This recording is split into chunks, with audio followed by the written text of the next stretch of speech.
High everyone, welcome back to my channel. मी कोमल तुमचं अगदी मनापासून स्वागत करते. आय होप तुम्ही पण मस्त आणि मजेतच असाल. सकाळी उठल्यावर बघितलं तर छान अशा जास्वंदाला कळ्या आलेल्या होत्या आणि भरपूर अशा कळ्या येत आहेत. मी लवकरच आता इथं गार्डनिंग करणार आहे आणि ते पण मी तुमच्यासोबत शेअर करेल. झाड पण आता छान असं ग्रो होतंय, तुम्ही बघू शकतात. चला बरं, त्याआधी मस्त मी स्किन केअर वगैरे करायला घेतली. सकाळी स्किन केअर करणं खूप महत्त्वाचं असतं आणि मी तेच करते. मी टोनर म्हणून गुलाबजलच वापरत असते. त्यानंतर मग गुलाबजल लावल्यानंतर मी लावते मॉइश्चरायझर लावते, कारण मॉइश्चरायझर आपल्या स्किनसाठी खूप मस्ट असतं. म्हणजे मॉइश्चरायझर सनस्क्रीन म्हटलं तर ते आपल्या चेहऱ्यासाठी खूप मस्ट असतं.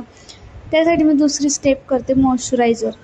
खूप दिवसापासून आता माझी स्किन केअर वगैरे मी तुमच्यासोबत काही शेअर केली नव्हती. चला म्हटलं स्किन केअर वगैरे शेअर करावा. त्यानंतर मी लावते डॉट.इन.कीचं सनस्क्रीन.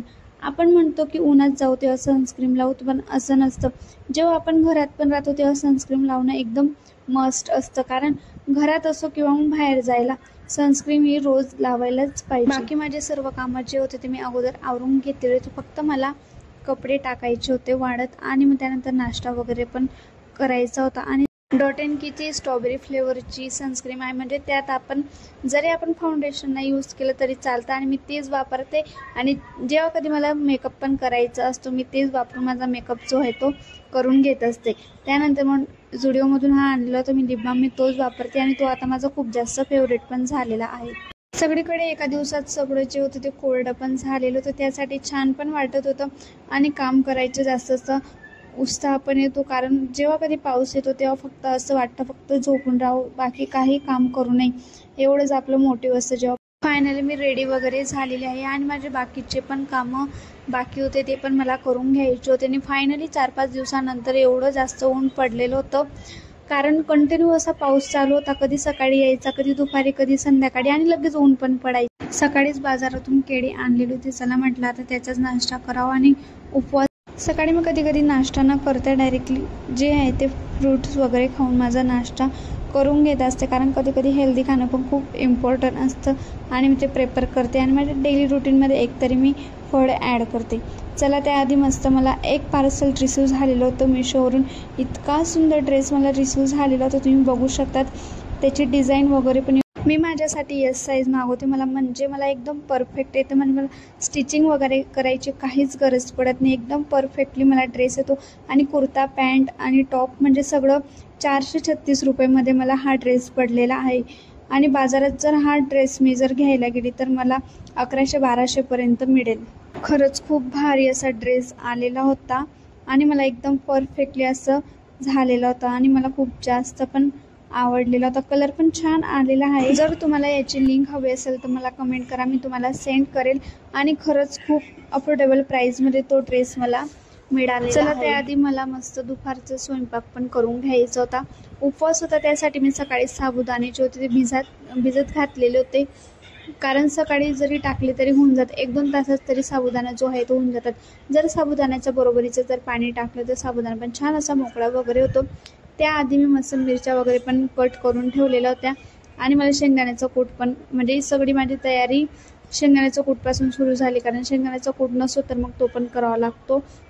जेव्हा माझं तेच काम चालू होतं, म्हणजे सगळ्यांसाठीच टाकत असते, म्हणजे वेगळं असं काही करायची गरज पण पडत नाही. सगळेजण आम्ही जे आहे तो साबुदाण्याची खिचडी जी आहे ती खाऊन घेत असतो.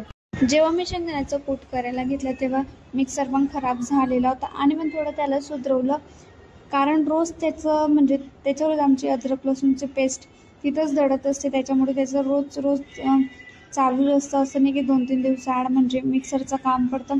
रोज संध्याकाळी अद्रक लसूणची पेस्ट करावी लागते, त्याच्यासाठी मिक्सरचा वापर रोज होतच असतो. त्याआधी चला मस्त माझा इथं शेंगदाण्याचा कूट वगैरे पण झालेला होता. जेव्हा कधी मी साबुदाणा करते तेव्हा त्याच तेलामध्ये अगोदर मी एक तर जे काही वेपर्स वगैरे तळायचे असतात ते तळून घेत असते, नाहीतर मग 4-5 मिरच्या जे असते ते तळत असते, कारण मला हिरव्या मिरच्या खायला खूप जास्त आवडतात, म्हणजे असं तळलेल्या वस्तू. गॅस जास्त गरम झालेला होता, त्यासाठी मी बंद वगैरे करून दिलेला होता, कारण जिरं जर टाकल्यामध्ये जळून जातं, त्यासाठी मग बंद केलं. आणि जास्तच तपलेलं होतं, त्यासाठी मग अगोदर जिरं टाकून घेतलं, त्यानंतर मिरच्या टाकल्या, छान असं परतून घेतलं.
नवरात्रीचा होता 8वा दिवस। त्या दिवशी मी गेलेली होती ओटी भरण्यासाठी। म्हणजे आमच्या घराजवळून अगदी जवळ आहे, म्हणजे 5 मिनिटाच्या अंतरावर मंदिर आहे, भवानी मातेचं मंदिर।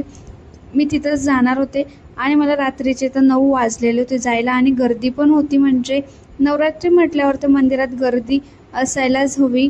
आणि मग मी पण ओटी वगैरे एका ताटामध्ये काढली। घरूनच मी ओटी वगैरे घेऊन गेलेली होती, सर्व सामान घरचाच होता। त्यानंतर मग एका ताटामध्ये ओटी काढली आणि त्यांच्याकडे दिली। जसं जसं बायकांना पण टाईम मिळत होता तसं तसं बायका पण येत होत्या मंदिरात आणि तशी तशी गर्दी होत होती। ॲक्च्युली आम्हाला तिथं आरती पण सापडलेली होती। आम्ही गेलो आणि तेव्हाच 5-10 मिनिटांनी लगेच आरती मी तिकडे पूजा वगैरे करून घेतली। त्यानंतर स्वतःला हळदी कुंकू पण लावून घेतलं आणि मग त्यांनी मला तांदूळ दिले, ते मी इकडे घेऊन येत होती। म्हणजे घरी म्हणजे आपले तांदूळमध्ये त्यांनी दिलेले तांदूळ होते ते मी टाकणार होते आणि तसंच मग एक एक करून सगळ्या बायकांची तिकडे लगबग चालू होती। मी इकडे येऊन गेली होती।